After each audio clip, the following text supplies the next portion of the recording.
Mobile पीछे करो। अजीत भैया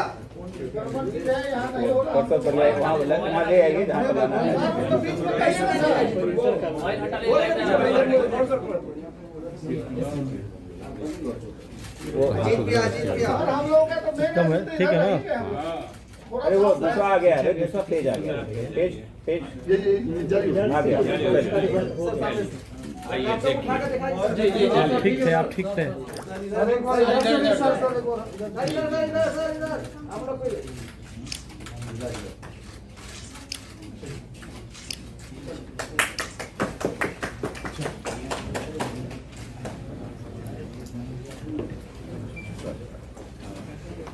आज के इस परीक्षा फल में जिसकी घोषणा अभी माननीय मंत्री महोदय द्वारा की गई, इसमें पेपर 1 में कुल 16,068 परीक्षार्थी सफल हुए हैं और पेपर 2 में 8,531 परीक्षार्थी सफल हुए हैं, अर्थात दोनों पेपर को मिलाकर 24,599 परीक्षार्थी सफल हुए हैं। मैं इस अवसर पर अनुरोध करना चाहूंगा माननीय मंत्री महोदय से कि इस अवसर पर हम सभी लोगों को और आप सभी लोगों को संबोधित करें।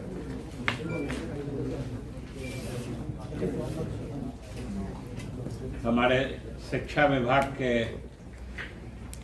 अपर मुख्य सचिव संजय जी,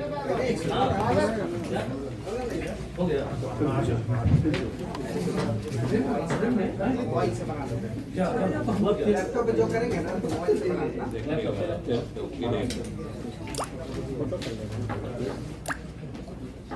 अरे इसके पास में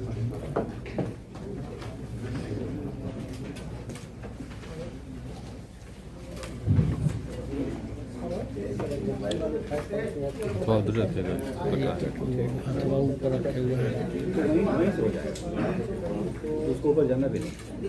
आज मैं आज के इस कार्यक्रम में माननीय मंत्री शिक्षा विभाग महोदय का हार्दिक स्वागत करता हूं। मैं आज इस अवसर पर उपस्थित अपर मुख्य सचिव शिक्षा विभाग का भी हार्दिक स्वागत करता हूं और यहाँ उपस्थित अन्य सभी विभागीय पदाधिकारी और अन्य मीडिया के प्रतिनिधि और अन्य सभी बंधुओं का हार्दिक स्वागत। आज माध्यमिक शिक्षक पात्रता परीक्षा STET 2019 जिसका आयोजन ऑनलाइन रूप से गत वर्ष किया गया था, उसके परीक्षा फल का प्रकाशन माननीय शिक्षा मंत्री महोदय के कर्तव्यों द्वारा किया जा रहा है। इस परीक्षा में आज 15 विषयों में से 12 विषयों का परीक्षा फल जारी किया जा रहा है, जिसमें पेपर 1 में कुल 1,09,667 परीक्षार्थी और पेपर 2 में कुल 45,284 परीक्षार्थी, अर्थात इन 12 विषयों में कुल 1,54,951 परीक्षार्थी सम्मिलित हुए थे, जिनमें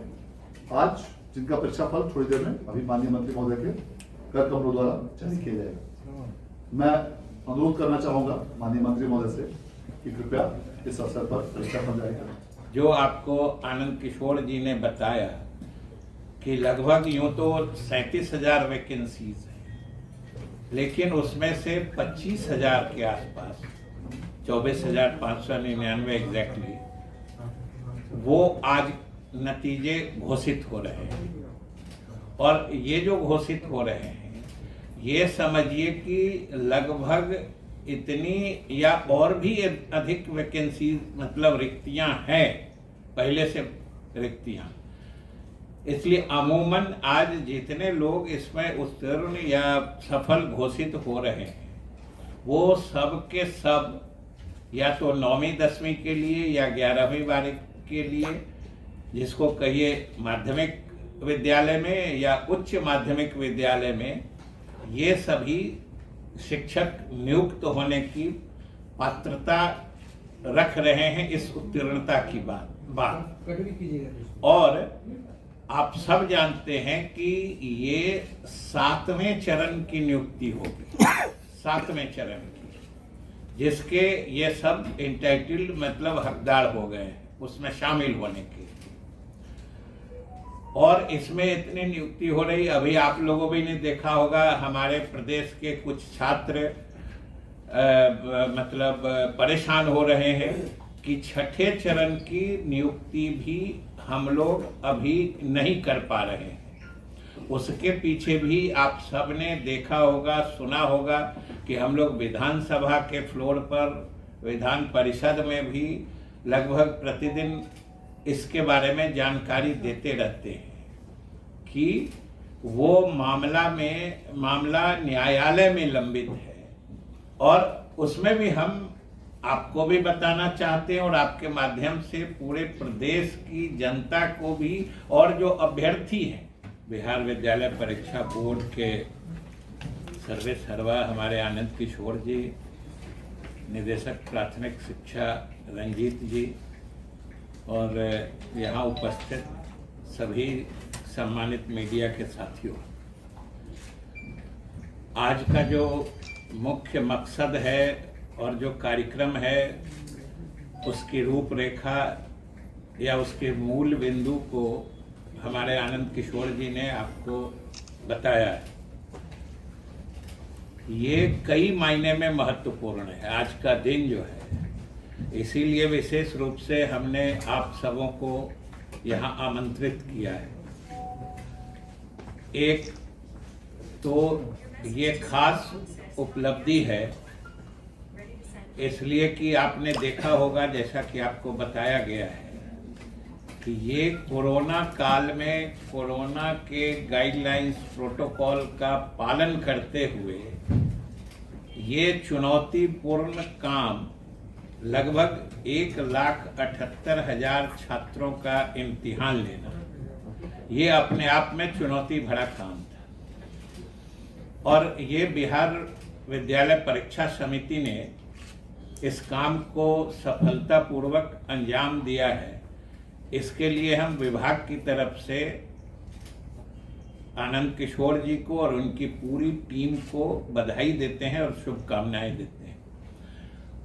उससे भी महत्वपूर्ण है जो सरकार की तरफ से आप सबों ने बराबर देखा होगा कि हम लोग सरकार की तरफ से बताते रहते हैं कि शिक्षा विभाग में हम लोग इतने नौजवानों को रोजगार के अवसर मुहैया कराने वाले हैं, और उस मामले में भी हम आगे बढ़ पाने की स्थिति में आ जाएंगे। और वो और भी हम लोगों के लिए महत्वपूर्ण है, क्योंकि अभी जैसा कि हमने बताया कि ये तो 37,000 इस परीक्षा में होना था, कुछ रिजल्ट या कुछ नतीजे इस परिप्रेक्ष्य में रोके गए हैं कि आप सबने देखा होगा कि कुछ जगहों पर कुछ हंगामा हुआ था जिसके कारण 106 अभ्यर्थी का मामला रुक गया था। फिर बाद में कोर्ट ने कहा है कि इनका भी शामिल करा लीजिए, उसके कारण कुछ नतीजे रोक लिए गए। उन सबको मिला के भी वो 37,000 है। लेकिन ये मामला जो छठे चरण का है, जो हमने कहा कि 5 अप्रैल को लिस्ट होने की बात है, और जिसमें हम लोग लगे हुए हैं कि हर हाल में माननीय उच्च न्यायालय हम लोग को इजाजत दे दे, जो कंडीशन वो लगाना चाहते हैं, जो चाहे रिजर्वेशन का जो सरकार के नियम है रिजर्वेशन में हम लोग खुद लागू करना चाहते हैं। कहीं कोई ऐसी मंशा विभाग की या सरकार की नहीं है कि हम लोग कुछ अलग करना चाह रहे हैं। तो हम उम्मीद करते हैं और इसी आधार पर हमने आईए फाइल भी किया है, और हम लोग कितना मुस्तैद हैं कि ये परीक्षा भी जो देख रहे थे, आज जिसके नतीजे हम लोग जारी कर रहे हैं, ये भी रुक गया था न्यायालय के दखल के हिसाब से। हम लोग इसमें भी प्रोएक्टिवली आगे बढ़ के हम लोगों ने न्यायालय को कहा है कि भाई हमारे पद खाली हैं, विद्यालयों में हमारी पढ़ाई बाधित हो रही है, हमारे जो योग्य नौजवान हैं इस राज्य के वो बेरोजगार घूम रहे हैं, ये सारी परिस्थितियां हैं। पद खाली है, हमारे योग्य नौजवान बेरोजगार हैं, पढ़ाई बाधित हो रही है। इन सब के मद्देनजर हम लोग विभाग और सरकार की तरफ से माननीय न्यायालय से अनुरोध किया, तो एसटीईटी का भी उन्होंने परिणाम जारी करने की इजाज़त दी।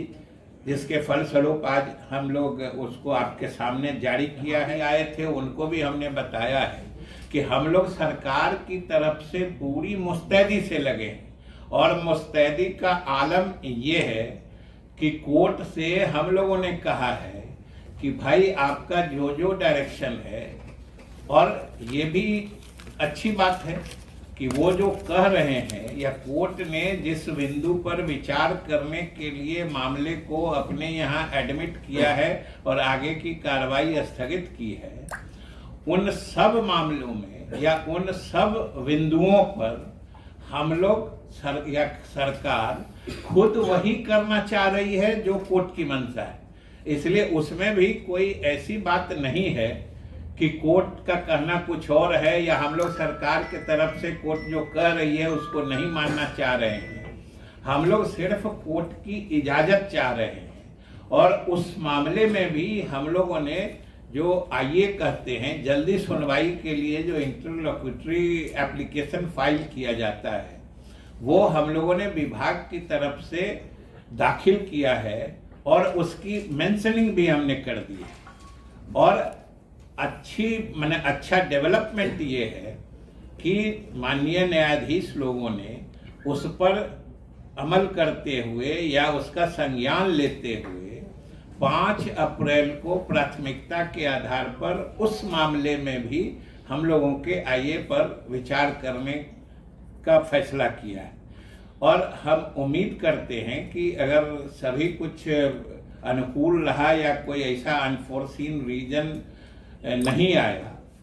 तो 5 तारीख को जो माननीय न्यायालय में इस बात पर विचार होगा। इतने लोगों को जो स्कूल में है उसका भी ब्रेकअप है, 16,000 कुछ है पेपर 1 यानी कुछ 9-10th में, और बाकी 8,000 कुछ है पेपर 2 यानी 11th-12th के लिए। इतने शिक्षकों की नियुक्ति लगभग पक्की एक तरह से समझी जाएगी। और इससे भी अधिक, जैसा कि हमने कहा, अब हम लोगों का अगला लक्ष्य, अगला निशाना है जो 5 अप्रैल को जो उसी परीक्षा से संबंधित कुछ लोग बाहर में भी हमारे अभ्यर्थी लोग आए हुए थे, उनको भी हम लोगों ने बताया है कि हम लोग तो भाई आगे बढ़ के चाह रहे हैं। और उस जो अभी 5 तारीख को लिस्ट होने वाला है उसमें भी हम लोगों ने यही प्ली लिया है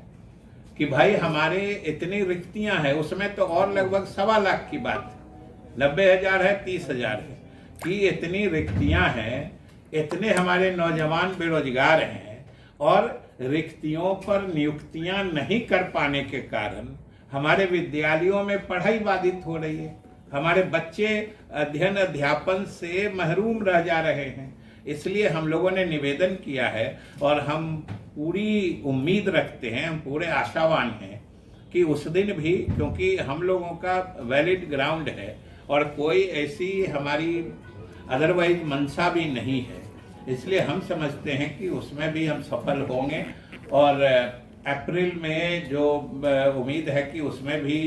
क्लियरेंस माननीय न्यायालय हमें इजाज़त देगी, और इजाज़त देगी तो फिर हम उसके लिए भी, जैसे आज आप